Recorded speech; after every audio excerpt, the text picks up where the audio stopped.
ம். ஏன்னா நீங்க பிஜேபி தலைவர் பதவி இன்னும் போடல. போட்டதுக்கு அப்புறம் நம்ம அண்ணன் தலைவன் அண்ணாமலை சும்மா இருப்பாரா? டக்குன்னு வேணுங்கன்னே போய் ஓபிஎஸ் பார்ப்பாரு, டிடிவியை பார்ப்பாரு. இல்ல அவங்க போய் அவர் வந்து மாநில தலைவரா தேர்ந்தெடுக்கப்பட்ட அண்ணாமலைக்கு வாழ்த்து சொன்னதுக்காக போனேன்னு போவோம், ஒரு கூட்டம் போவோம். ம். புரியுதுங்களா?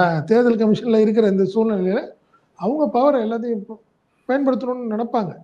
ஏன்னா கண்டிப்பா. அவங்க டிடிவி, ஓபிஎஸ், சசிகலாலாம் பெரிய லெவல்ல காயப்பட்டு இருக்கிறாங்க. 3 வருஷமா நீ அதிமுகலயே வளர்ந்தவங்க, அதிமுகலே வாழ்ந்தவங்கலாம் அவங்க. இன்னைக்கு ம். அவங்கள வந்து எடப்பாடி எல்லாத்தையும் டம்மி பண்ணி காலி பண்ணிட்டாரு. அதே ம். மாதிரி நீங்க இதுல பெரிய ஒரு சாதுரியமான ஆள் யாருன்னு பாத்தீங்கன்னா வேலுமணி. ம். இங்க எடப்பாடியோட பெரிய நட்பா இருக்கிற மாதிரி இருக்காரு. ஆனா பிஜேபி வரணும்.